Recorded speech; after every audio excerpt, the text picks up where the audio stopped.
صلوا على النبي محمد اللهم صل وسلم عليه. Assalamualaikum warahmatullahi wabarakatuh. Waalaikumsalam warahmatullahi wabarakatuh. Alhamdulillahilladzi bi ni'matihi tatimmus shalihat.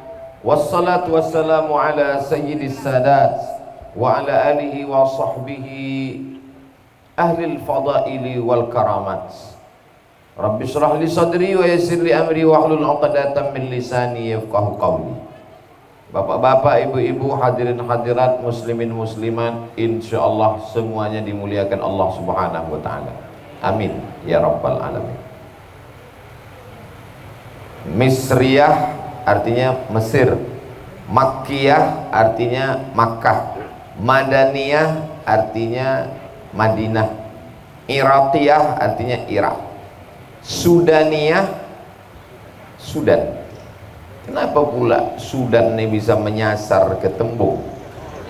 Apa asal muasalnya? Jadi itulah yang penasaran saya dari tadi malam. Cuman saya tak mau bertanya. Sampai pun ke sini tadi tak ada saya tanya. Karena masa pula profesor bertanya kan? Jadi saya diam aja.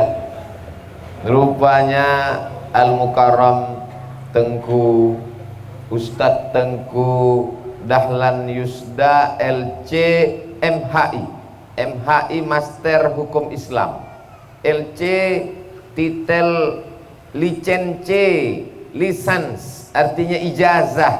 Ini orang sudah dapat ijazah untuk mengajar. Yang pertama kali mengeluarkan LC itu Al-Azhar. Setelah itu seluruh perguruan tinggi, ulama-ulama Al-Azhar datang ke kota Al-Madinah Al-Munawwarah, diundang oleh Raja Saudi Arabia ketika mau mendirikan Universitas Madinah. Itulah maka orang-orang yang tamat Madinah pun LC juga titelnya. Titel LC itu artinya licence, lisans artinya ijazah boleh mengajar. Tapi semalam saya dapat bisikan baru, Ustaz Somad tahu LC. Saya bilang LC itu titel saya. LC itu artinya lulus Covid gitu deh. Jadi rupanya Sudan membuka universitas Islam tertua 100 tahun lebih umurnya, namanya Omdurman Islamic University, Al-Jamiah Al-Islamiyah Omdurman. Datanglah dosen-dosen dari Al-Azhar mengajar ke sana, maka titel orang dari Sudan pun LC juga. Dan Al-Mukarram Ustadz Tengku Dahlan Yusda LC-nya dari Sudan. Saya pun dari Sudan juga, bedanya beliau 2010 sudah tamat dari Sudan, sedangkan saya 2017 baru mendaftar ke Sudan. Jadi beliau jauh di atas saya.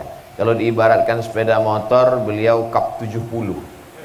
Jadi tahun tinggi, lama. Kalau saya ini Kawasaki Ninja lah, yang keluaran terakhir. Bapak Ibu yang dimuliakan Allah Subhanahu wa taala, maka itulah mengapa ini disebut dengan Ma'had As-Sudaniyah. Kami sebagai alumni Sudan bangga. Kalau ditanya orang nanti saya, Ustadz tamat Sudan. Iya. Tahu Ustadz pesantren tahfiz Quran Sudaniyah yang di Medan. Oh, itu kami itu. Kita ini kan selalu mengakui kalau yang hebat-hebat. Tahu Ustadz As-Sudaniyah yang di Medan? Oh ya, itu kami alumni Sudan itu. Pernah Ustadz ceramah di sana. Itulah nampaknya kau belum subscribe lagi.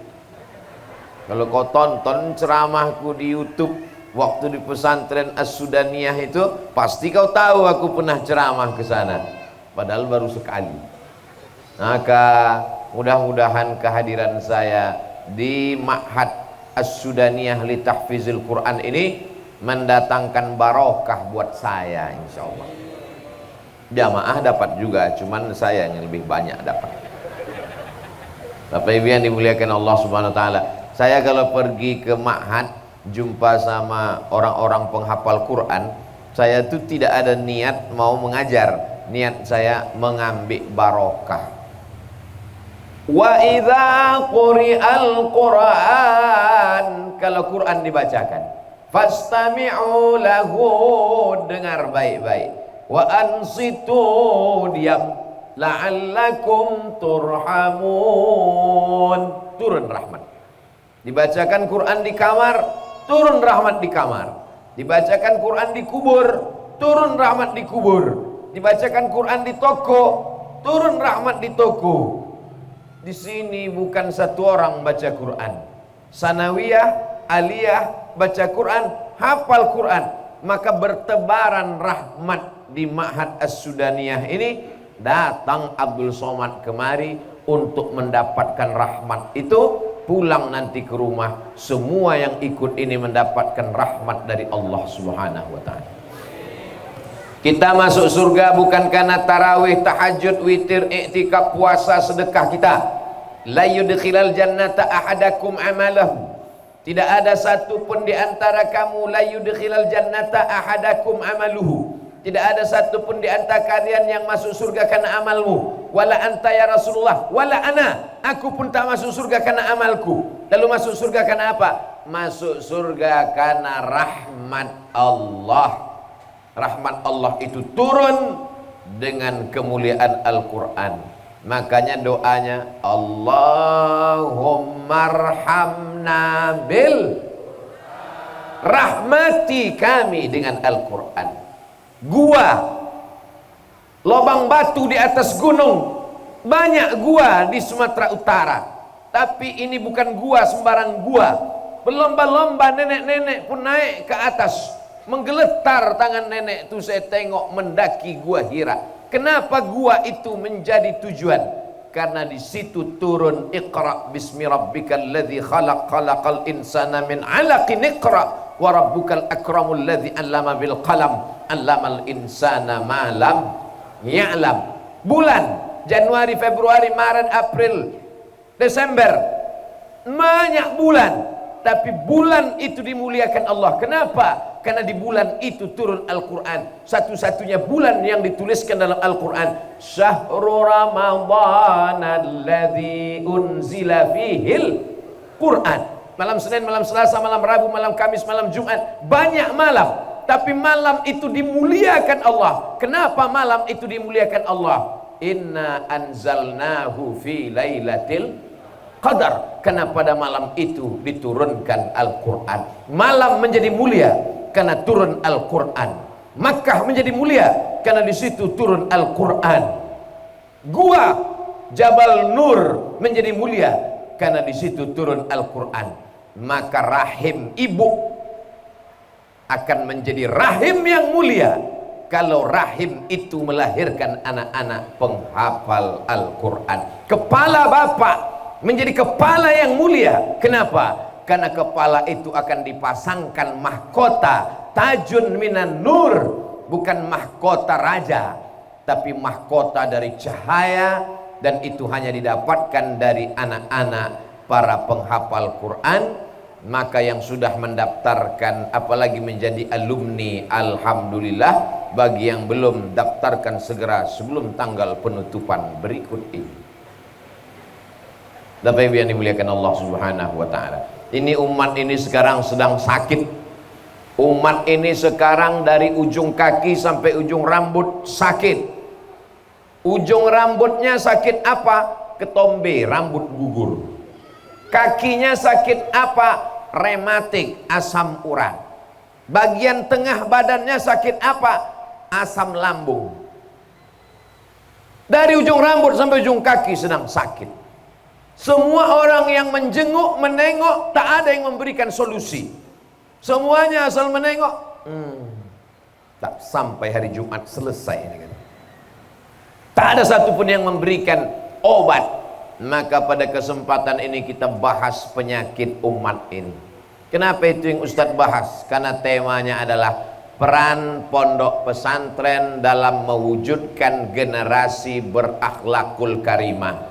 Pada kesempatan ini saya bahas 5 penyakit. Kenapa sikit kali Pak Ustadz? 5 itu aja pun dah parah kali. Ini pun penyakit yang kronis, yang akut.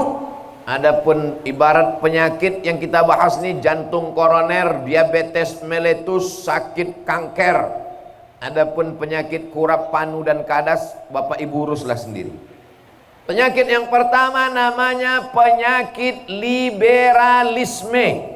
Ada patung di Amerika, tangan menunjuk begini, nama patungnya Liberty. Liberty artinya pembebasan. Liberalisme, anak-anak kita diajarkan hidup bebas tanpa ada ikatan. Kau kenapa pakai celana panjang? Karena agamaku Islam melarang menampakkan aurat. Ngapai kau mau diikut-ikut, diikat-ikat? Kita hidup lahir bebas, lahir telanjang, hiduplah telanjang. Sudah ada nama alirannya nudis, bebas mau pakai apa saja. Kau kenapa tak minum khamar, tak pakai sabu, tak mengisap ganja, tak pakai narkoba? Karena larang oleh Islam, haram. Hidup bebas, hidup hanya sekali, mabuklah sampai mati. Di-share melalui internet, ditebarkan pemikiran jahat ini melalui Facebook, Twitter, grup-grup WhatsApp.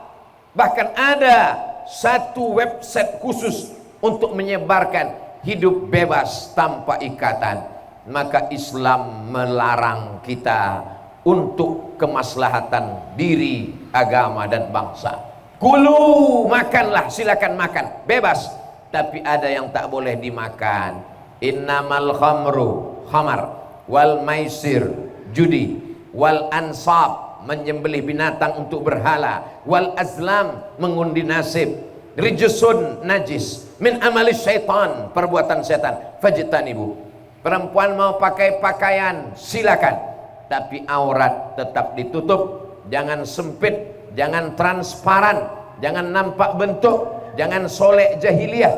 Dulu orang mencaci maki, sumpah serapah, cadar.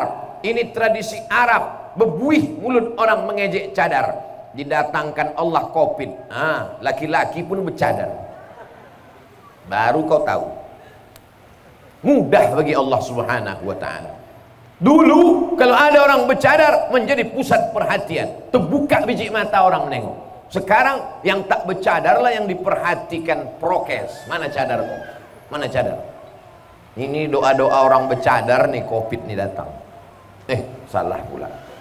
Saudara yang dimuliakan Allah Subhanahu wa ta'ala, maka Allah kalau mau membalas mudah saja bagi dia. Innama amruhu idza arada syai'an ayyakula lahu kun fayakun.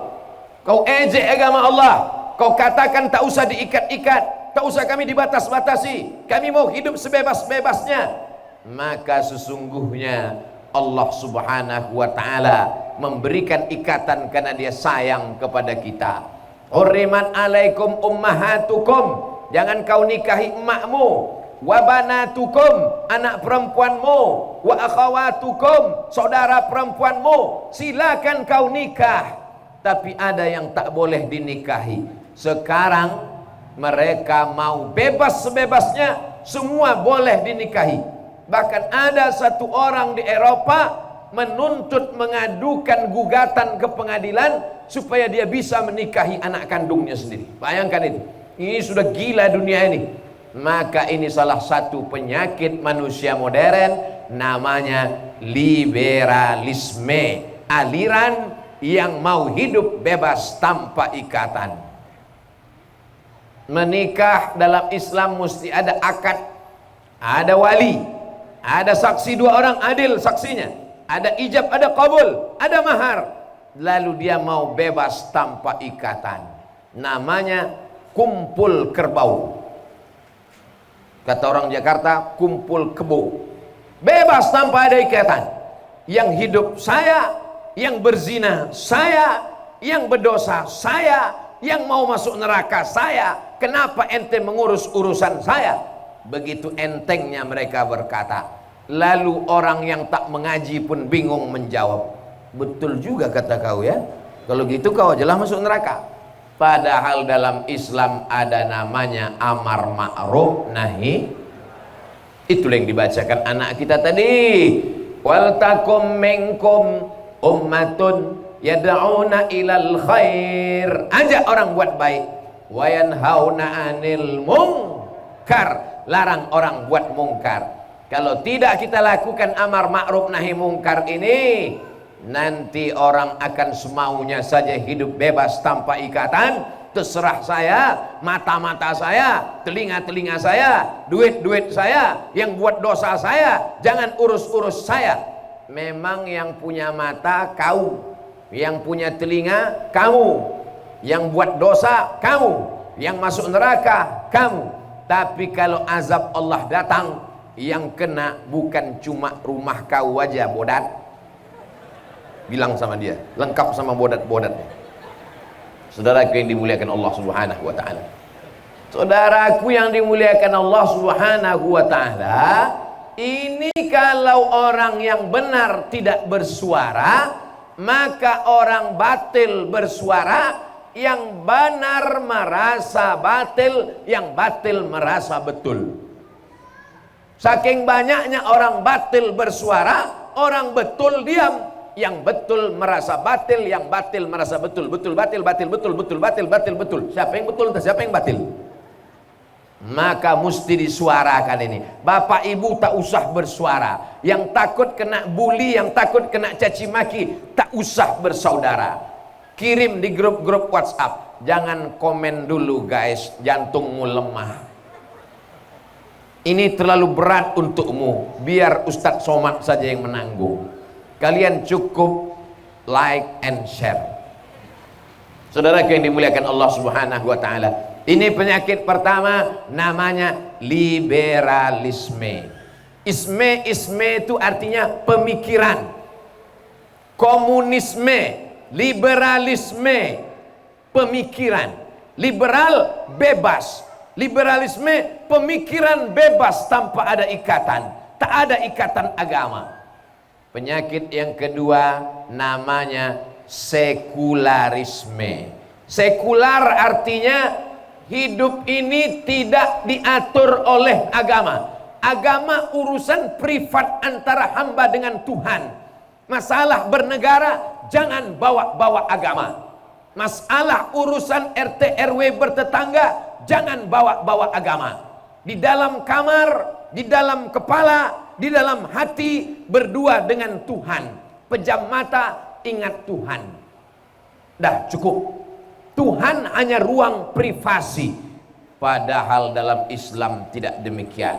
Dalam Islam diajarkan, idza waqa'adz dzubabu fi ina'i ahadikum. Kalau masuk lalat ke tempat air minum kamu, itu maka air minum itu ditutup. Hebatnya air minum di pesantren Sudania ditutup, tak ada yang bisa masuk. Musolanya terbuka, kelelawar pun masuk. Kalau sebesar itu pintunya, jangankan kelelawar, helikopter pun masuk dalam.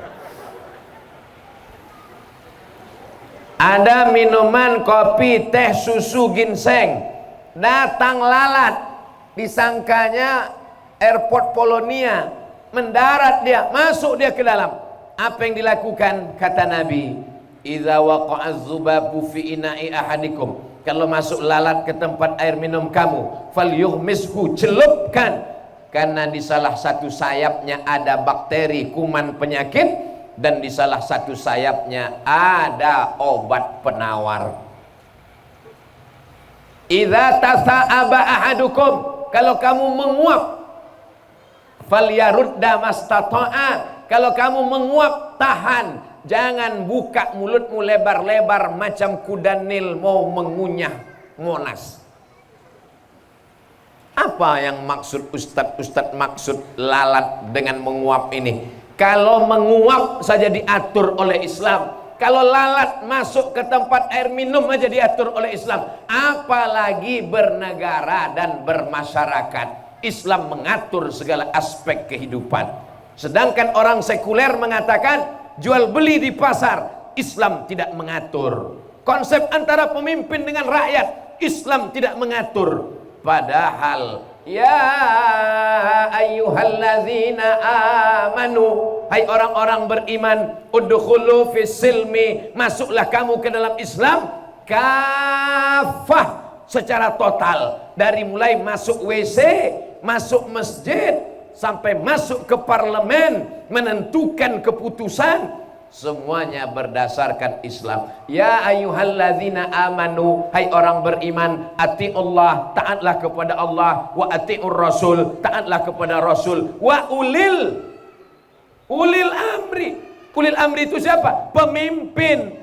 Kalau cerita tentang pemimpin berarti ada yang dipimpin. Kalau ada pemimpin, ada yang dipimpin. Konsep tentang apa? Tentang negara. Maka ulama mengkaji fikih. Ada namanya fikih ibadah, salat, zakat, puasa, haji, wakaf.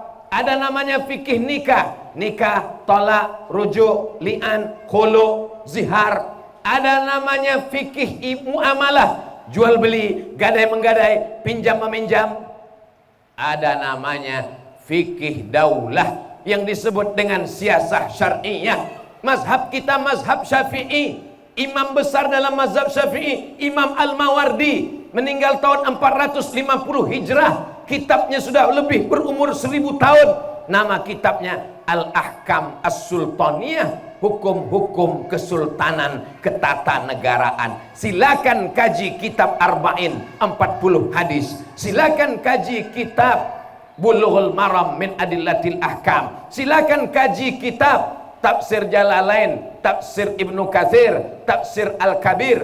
Tapi kaji juga kitab Al-Ahkam As-Sultaniyah, hukum hakam kesultanan, hukum hakam kenegaraan menurut perspektif agama Islam. Ini sekarang orang menganggap Islam tak perlu campur aduk mengatur masalah perpolitikan, ekonomi, sosial, budaya. Masalah saya keluar rumah, masalah saya masuk ke diskotek, masalah saya berzina, tak perlu diatur oleh Islam. Islam hanya mengatur masalah hati, masalah zikir, masalah ikhlas, masalah ridha, masalah qanaah. Ustadz jangan cerita politik di masjid, Ustadz jangan bahas-bahas masalah ekonomi, cukup hati aja yang bersih. Kenapa anak ibu tak berjilbab? Bebas lahir ke dunia. Jangan atur-atur rambut anak saya. Yang penting hatinya berjilbab. Tak perlu pakai jilbab di kepala. Yang penting hati berjilbab. Nanti kalau begini pemahamannya, saya takut datang orang gila ke Medan, tak bercelana. Pas ditanya, kenapa kau tak pakai celana? Yang penting bersempak tuh hatinya guys. Barulah kau tahu. Namanya sekularisme. Mengatakan agama tidak perlu intervensi masalah apapun. Saya lebih mengerti tentang hidup saya. Saya lebih paham tentang ekonomi. Saya lebih kuat, lebih hebat daripada Muhammad sallallahu alaihi wasallam. Na'udzubillah, summa na'udzubillah. Maka kita disebut beragama Islam. Islam artinya apa? Menyerahkan kehidupan kita, berekonomi, bermasyarakat, bernegara kepada Islam. Itulah makna Islam, berserah kepada Allah. La ilaha illallah. Penyakit yang pertama, liberalisme. Penyakit yang kedua, sekularisme. Penyakit yang ketiga namanya ateisme. A tidak, T Tuhan, isme aliran. A tidak, T Tuhan, isme aliran. Ateisme aliran yang mengatakan tak ada Tuhan. Kalau memang Tuhan itu ada, mana dia? Menantang dia. Jadi Pak Ustadz, kalau ada orang menantang kita, mana Tuhan, macam mana Pak Ustadz? Ini negara Republik Indonesia. Tentang Tuhan diatur dalam Pancasila. Pasal Pancasila 1, ketuhanan yang Maha Esa. Maka siapa saja yang tak bertuhan, dia tidak layak hidup di negara kesatuan Republik Indonesia. Pancasila dijelaskan penjabarannya Undang-Undang Dasar 1945 pasal 29 ayat 1 dan ayat 2 menjamin kebebasan beragama dan orang mesti berketuhanan yang Maha Esa. Dulu bunyinya ketuhanan dengan kewajiban menjalankan syariat Islam bagi pemeluknya.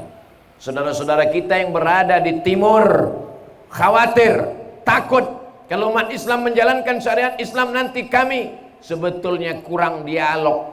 Karena waktu itu kita masih menghadapi Belanda, menghadapi Jepang. Tidak ada internet, tidak ada chatting, tidak ada browsing, tidak bisa aplikasi Zoom. Andai ada, paham saudara-saudara kita di timur. Akhirnya untuk menghilangkan masalah dengan berjiwa besar, umat Islam berkata, biarlah hilang beberapa kata itu, yang penting kita tetap Bhinneka Tunggal Ika. Akhirnya bunyi Pancasila, ketuhanan yang Maha Esa. Maka kata Menteri Agama, Alam Sahratu Prawira Negara, hadiah umat Islam terbesar untuk Indonesia adalah Pancasila.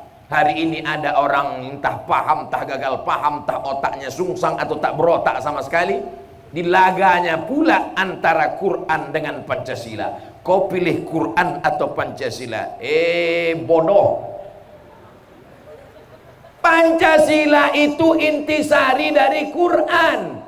Ketuhanan yang Maha Esa. Qul huwallahu ahad. Kemanusiaan yang adil dan beradab. Beradab, berakhlakul karimah. Islam mengajarkan akhlak. Permusyawaratan. Islam mengajarkan musyawarah. Wa amruhum syura bainahum. Para kiai, para ulama, para habaib merendahkan hatinya. Ambil intisari Al-Quran dan Sunnah menjadi rumusan negara. Jadi kalau mau bertanya, pertanyaannya bukan pilih Quran dan Pancasila. Pertanyaannya adalah pilih Pancasila atau komunis. Karena yang berlawanan. Jangan katakan pilih ikan tongkol atau ikan pari, karena sama-sama ikan. Yang perlu kau tanya, pilih ikan tongkol atau daging kambing, karena itu yang berbeda. Yang berbeda adalah antara Pancasila dengan komunis, karena komunis ateis tak bertuhan. Pertanyaannya begitu, kau pilih Pancasila atau komunis? Yang bertanya bodoh, yang ditanya pauk. Tak tahu pauk, datang kau ke Medan. Saudara yang dimuliakan Allah Subhanahu wa ta'ala, ini anak-anak kita mesti diajarkan. Kalau tidak nanti dia dibodoh-bodohi oleh orang yang bodoh, atau memang sengaja, memang dia bodoh dulu baru bisa makan. Saudara yang dimuliakan Allah Subhanahu wa ta'ala, penyakit ketiga yang mengerikan adalah ateis, tidak bertuhan. Nanti saya akan mau ke Pekanbaru naik pesawat.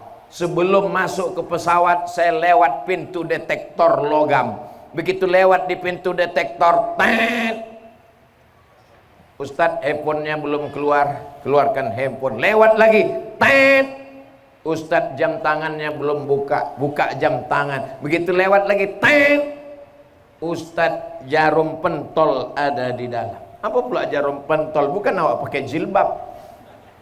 Kenapa pintu itu bisa membaca? Karena pintu ada cahaya X-ray. Karena pintu ada detektor. Begitu lewat pintu, koper pula tertahan. Ustadz Somad, tolong buka kopernya. Macam-macam narkoba kami tengok di dalam. Begitu dibuka, rupanya lah di dalamnya ada oleh-oleh orang Medan, bingka Ambon yang tak pernah dibuat oleh orang Ambon, yang membuat orang Medan. Ternyata di dalamnya ada kue, cahaya X-ray. Kalau dibuka tirai kotak hitam itu tak nampak cahaya, tapi di dalam itu ada cahaya X-ray yang bisa membaca isi koper tanpa membuka. Begitu petugas curiga, baru dibuka.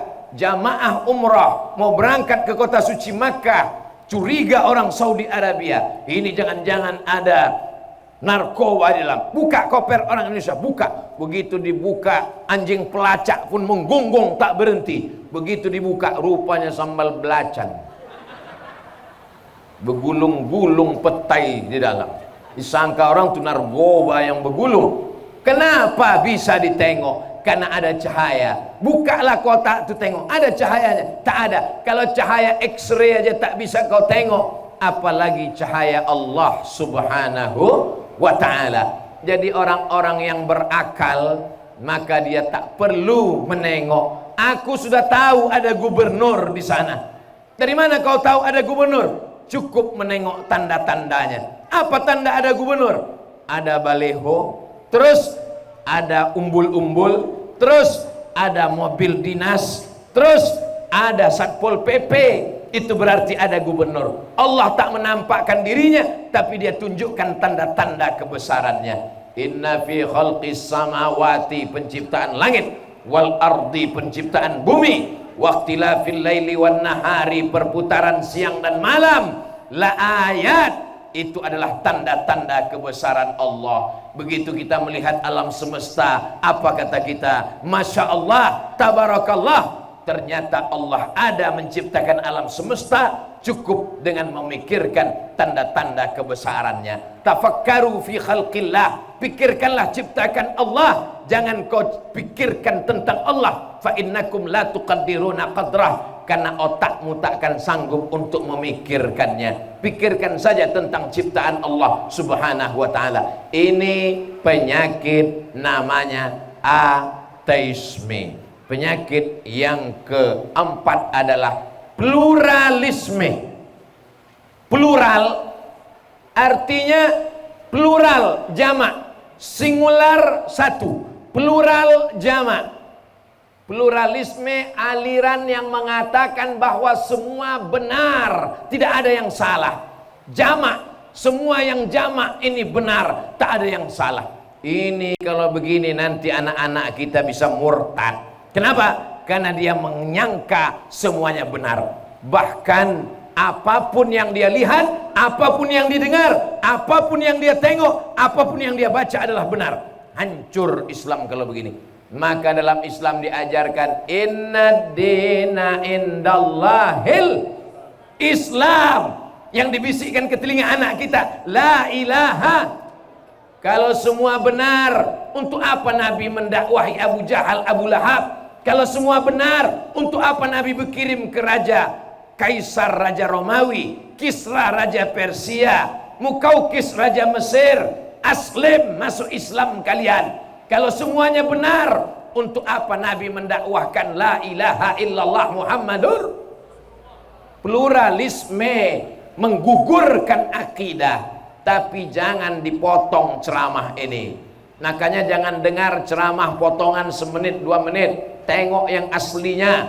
Di mana ceramah aslinya? Di pesantren Sudania, lengkap, full. Tapi kami tak bisa datang karena sudah selesai Pak Ustadz.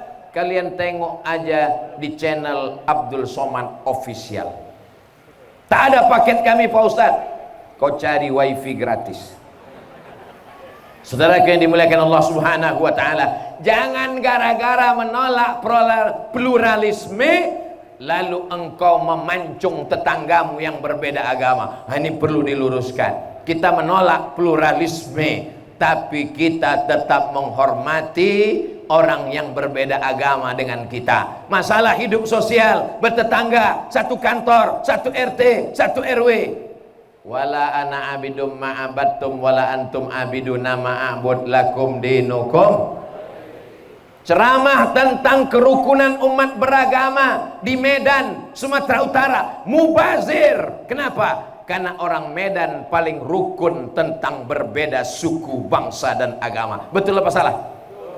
Hai saudaraku yang ada di Papua, hai saudaraku yang ada di Makassar, hai saudaraku yang ada di Nusa Tenggara, hai saudaraku yang ada di Kalimantan. Kalau kalian mau belajar tentang kerukunan beragama, datang ke Medan, Sumatera Utara. Betul? Apanya yang betul? Di Medan ada kampung yang isinya saudara kita beragama Hindu. Betul? Pergilah kalian ke kampung Madras. Dulu zaman aku sekolah di Medan tahun 90 sampai 95 namanya Kampung Keling. Sekarang berubah Kampung Madras. Yang suka kabi gam coach hotahe, datang kalian ke sana. Kalian tengok saudara kita yang berbeda agama. Kalau mau menengok saudaraku yang datang dari bumi Tiongkok, Tionghoa, masih tegak berdiri, rumahnya tak diganggu, rumah Chong Api. Betul atau salah? Betul. Kenapa mereka dulu datang kemari? Karena bumi yang paling subur menumbuhkan tembakau, daunnya paling lebar, namanya tembakau Delhi. Datang orang beramai-ramai mencari rezeki. Di mana ada gula, di situ ada semut. Maka berdatangan. Ada orang Melayu, ada orang Batak, ada orang Tionghoa, ada orang India, berbagai macam suku komunitas ada di sini. Dan hidup damai, adem, ayam, tentram. Tapi dalam berkeyakinan, anak-anak kita mesti diyakinkan dalam dirinya, inna dina indallahil Islam. Semalam pagi saya sedang menjenguk kakak kelas saya sakit. Selesai keluar dari rumahnya, lewat di gang, jamaah sudah berkumpul ramai menyambut Abdul Somad. Tidak dengan tola al badru alaina, tak mereka sambut saya dengan solawat. Mau apa ini ibu bapak? Minta foto. Yang minta foto ibu-ibu perempuan pakai jilbab. Yang memoto perempuan tak pakai jilbab, ada titik di keningnya, namanya Tere, orang India. Yang memoto tak Islam, yang minta foto Islam. Betapa pagi itu saya sedang diajarkan mereka hidup berkawan, bersahabat, bertetangga, tapi mereka tidak kena virus penyakit pluralisme. Ini mesti dibedakan. Kalau tidak nanti anak-anak kita hancur, tak punya pegangan, tak punya akidah, tak punya prinsip.